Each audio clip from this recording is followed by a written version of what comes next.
So, hello everyone, welcome back. It has been a pretty good day, about to be going on a date with my wife and stuff like that. But the other day, I went and shot my muzzleloader, which I did finally. It is a Traditions buckstalker. Super nice. I got this Vortex optic put on it. Um, I've been having it for a while. It's been in my gun case.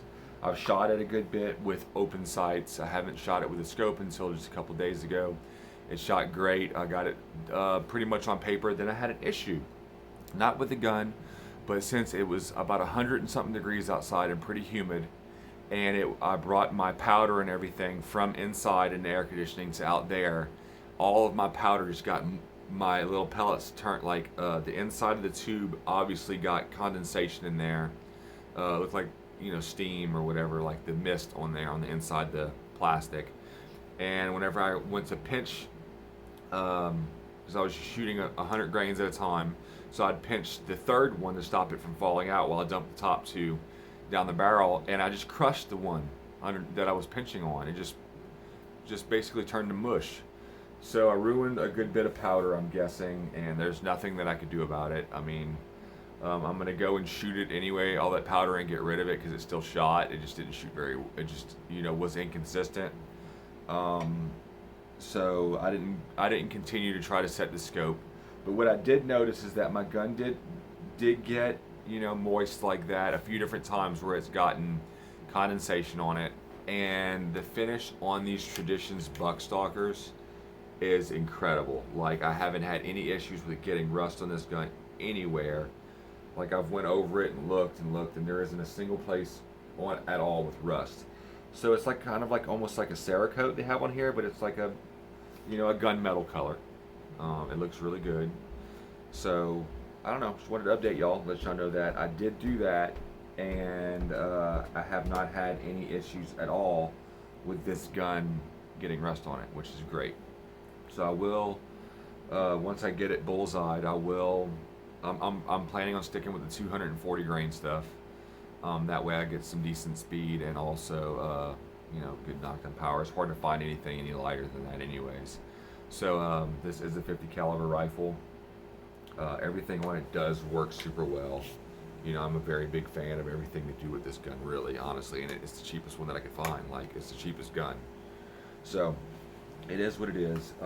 Like I said, everything on the gun just works very well. Obviously, I was cleaning it every 2 shots to make sure that I was doing good, but the issue literally was the powder.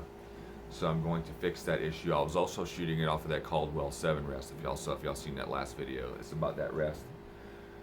It's a great rest. It does have the steel sling stud there that you could mount. You put a bipod on this, and I have shot the gun off of a bipod before, I think, but with open sights, just to make sure that I was getting really nice and steady, just to make sure that it was grouping well, even with open sights, because I just wanted to make sure it was shooting good, and it did.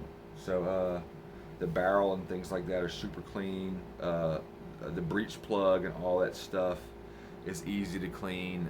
The gun just cleans really well. It does have a plastic stock, but the gun is super sturdy. I've owned guns before that were super sloppy and everything wiggled on them. The only thing that wiggles in this gun is the ramrod. So if y'all are interested in getting a good muzzle loader for deer season or whatever, this is definitely a good one. I'm not promoting this company at all. I don't have anything to do with this company. Disclaimer, I'm not trying to sell this gun, or my specific one or other guns for the company. I'm just saying that I have it and I like it. Trigger is also super great. It does have a hammer that has a deal on it that you can access from the side. But other than that, it does have a safety on it also, which doesn't let you pull the hammer back until it's on fire, which whenever there's a hammer on a gun, there's no need for a safety in my opinion. But the good thing about the safety on this is whenever you cock it, it does make a click. And whenever you're deer hunting and you're super cold and you can't like necessarily hold you can hold the trigger down until you get this thing all the way back, then let off the trigger, then let go of this, and it doesn't make any noise. But if you want to go ahead and cock it when you get in your deer stand and then put the gun on safety, And then all you have to do whenever a deer walks out is put it on fire. It's super quiet that way. That way you don't have to worry about the click scaring the deer. That is a good addition to this gun, actually, especially since it's called the buckstalker. This really is a super nice rifle.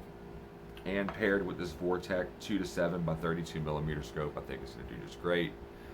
So I'm super excited about using it. Either if not this deer season, because I'll probably be, go on with the Navy next deer season for sure. And of course, I'll tune y'all in for all that, and I'll keep y'all updated on anything new with the Navy and things like that. So, like I said, I just wanted to let y'all know about the finish on this gun just being incredible. Not having any issues with it at all. I'm just super excited about the gun. It's a really nice gun. And also, I mean, if any of y'all have had issues with, like, obviously people like to go shoot in the summertime, and of course we're going to be coming out of air conditioner into the hot weather with the powder. How do you keep the powder or powder pellets from, getting like that? So I guess one thing that I could have done is I could have opened up each individual powder tubes, but I had so much powder with me, it would have been like really not logical for me to do that to all of them. So, like, what do y'all do to keep y'all's powder from getting moist, from bringing it out from air conditioning into heat, or vice versa? I just really don't want to have to deal with that again. So if y'all have an answer to that question, leave it in the comment section below. I'd really appreciate it. As always, thank y'all so much for tuning in. I appreciate y'all watching. Like and subscribe, and I will see y'all next time.